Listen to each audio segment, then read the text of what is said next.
अब हनुमान जी ने एक कान में कहा, लंकेश। विभीषण जी बोले, महाराज लंकेश हम नहीं है, हमारा भाई है। हनुमान जी बोले, नहीं नहीं, हम दरअसल भाग भी देख के जानते ना, हमें तुम दिखाई पड़ रहे, तुम लंकेश हो, तुम राजा बनने वाले, प्राइम मिनिस्टर ऑफ लंका। हाँ, आप लंका के पीएम बनने वाले हो। तो विभीषण बोला, महाराज हम मंत्री नहीं है, प्रधानमंत्री हलवा में बनेंगे। तो हनुमान जी धीरे से बोले, दरअसल तुम्हारी पार्टी गलत है, तुम जिस पार्टी में हो वो खराब है, हमारी वाली में आ जाओ, बन जाओगे। मतलब सीधा सा है। हनुमान जी मुस्कुराकर बोले, तुम अपनी इस वाली पार्टी को छोड़कर राम जी वाली में आ जाओ, तुम्हें राजा बना दिया जाएगा। ये हनुमान, क्या अद्भुत राजनीति हनुमान जी महाराज ने चली, ऐसी कोई चल ही नहीं सकता। हनुमान जी ने क्या गजब की राजनीति चली, जो मंत्री नहीं है उसे प्रधानमंत्री के सपने दिखा दिए। और ये कला हनुमान जी ने दिखाए नहीं, करके बताया, राजा भी बनाया और लंका का राजा भी बना कर दिया। इसलिए तो गोस्वामी श्री तुलसीदास जी हनुमान चालीसा में हनुमान जी के लिए लिखते हैं, हनुमान जी की एक आदत है, बोले क्या, राम मिलाए राजपद दीरा, राम मिलाए राजपद दीरा, राम जय राम जय जय राम, श्री राम जय राम जय जय राम। हनुमान जी ने कहा कि तुम राजा बनने वाले हो, आप चिंता मत करो, राजा बना के ही हम छोड़ेंगे। विभीषण कहते हैं, महाराज राजा तो ठीक है, अभी तो हम इन आफतों से बच जाएं, यही बहुत बढ़िया। पर हनुमान जी ने कहा, एक बात बताओ, तुम लंका में भजन कैसे कर लेते? कभी रावण ने पूछा नहीं? महाराज पूछा, हड्डी पसली तोड़ी कई बार, बड़ी दुर्दशा हुई। ये दरवाजे पे तुमने राम कैसे लिखा? बोले ये बड़ी कलाबाजी से लिखा। बोले कैसे? बोले दरवाजे के एक तरफ हमने लिखा रा, दूसरी तरफ लिखा माँ। हनुमान जी बोले, रावण ने पूछा नहीं? बोले पूछा, लोगों ने कान भरे, रावण आया कि तुम्हारा भाई बड़ा विचित्र है, दुश्मन का नाम दरवाजे पर लिखता है। तो रावण ने पूछा, क्यों तुमने अपने दरवाजे पर हमारे दुश्मन का नाम लिखा? विभीषण जी से जरा बुद्धि देखना, क्या बुद्धि लगाई विभीषण जी ने। विभीषण जी बोले, भैया हमने दुश्मन का नाम नहीं लिखा, तुम्हारा ही लिखा है। रावण बोला, हमारा नाम राम थोड़ी है, हमारा नाम तो रावण है। तो विभीषण जी बोले, महाराज हमने तुम्हारा अकेले का नहीं, दोनों का लिखा है। रा माने रावण, माँ माने मंदोदरी, दोनों का लिखा है, भाभी जी के साथ में लिख रखा है। रावण बोला, तो ठीक है भाई, एक काम करो, सब लोग अपने अपने दरवाजे पे लिखवाओ। ये बहुत बढ़िया है। हम कहना ये चाह रहे कि बताओ, लंका में रह करके विभीषण जी ने भजन नहीं छोड़ा और हम लोग भारत में रह करके भजन ना कर पाए, इससे बड़ा दुर्भाग्य नहीं है। एक बात और विभीषण से संबंधित, राम के राज्य में रह करके मंथरा सुधरी नहीं और रावण के राज्य में रह करके विभीषण बिगड़ा नहीं। ये महत्वपूर्ण नहीं है आप कहां रहते हो, किसके घर में रहते हो, किसके राज्य में रहते हो, आपके साथ कौन रहता है। महत्वपूर्ण यह है कि आपके दिल में क्या रहता है।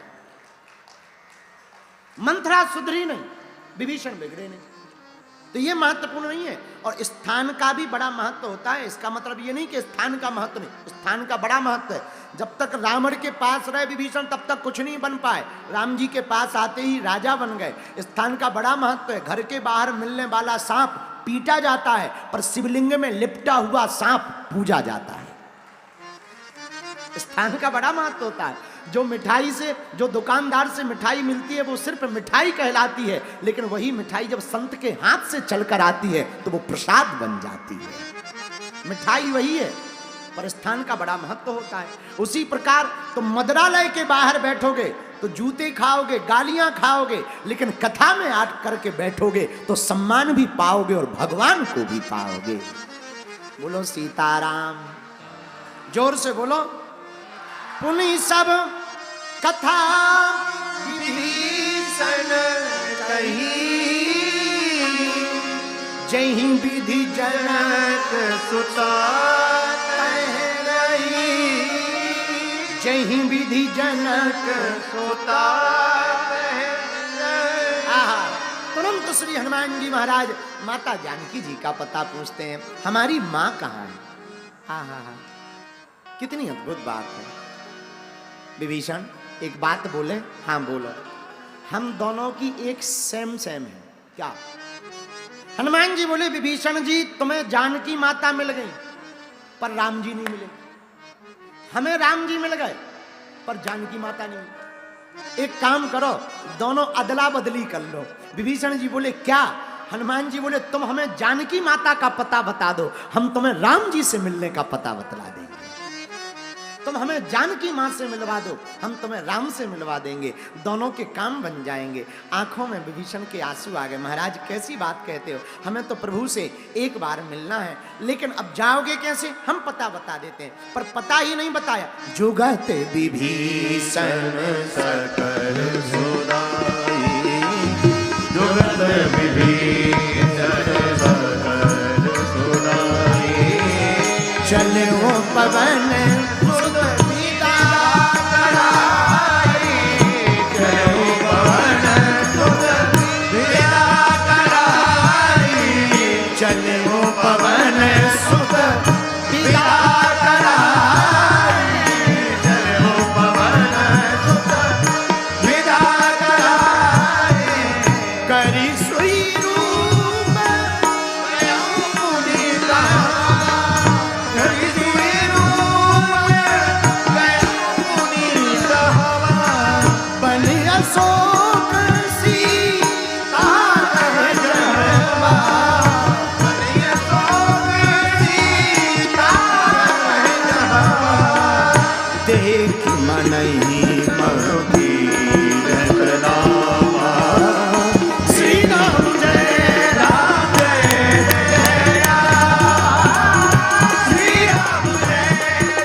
अशोक वाटिका के लिए जाते हैं। आहा, माता जानकी की खबर के लिए। लेकिन चौपाई कहती है जुगत विभीषण सकल सुनाई। श्री विभीषण जी ने जुगत ही बताई।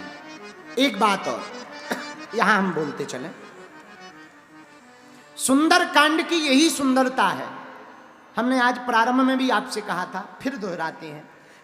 दुनिया में बहुत से कांड चलते, रेप कांड, चोरी कांड, न जाने कितने कांड चलते, गोली कांड, पर भैया पूरी दुनिया को बचाने का एकमात्र उपाय है, वो है हनुमान जी का सुंदर कांड।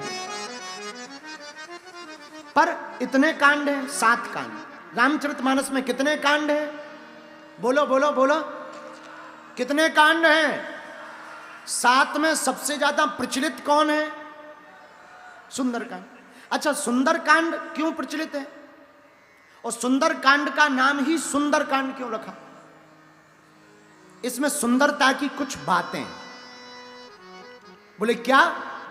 बोले सुंदरकांड की सबसे बड़ी अद्भुत बात यह है कि यहां भक्त का मिलन होता है, तो भक्त और भगवंत का मिलन होता है, इसीलिए ये सुंदर है। यहां पर मां को बेटा मिलता है तो बेटा को मां मिलता है। हनुमान जी महाराज जानकी माता को मिलते हैं मां, और माता जानकी भी अजर अमर गुण निधि सुत हो। अभी तक एकमात्र सुंदरकांड ऐसा है, अभी तक हनुमान जी राम जी के सेवक रहे, लेकिन पहली बार हनुमान जी बेटा बने कहीं पर तो सुंदरकांड में बने, जब माता जानकी जी ने अपने मुंह से कह दिया अजर अमर गुण निधि सुत हो हूं, बेटा आज से तुम हमारे बालक हो और जाओ तुम अजर अमर हो जाओ। हनुमान जी की आंखों से आंसू आ गए, मैया हमें मां मिल गई। माता जानकी जी बोली हमको बेटा मिल गया। इसलिए इस कांड का नाम सुंदर कांड।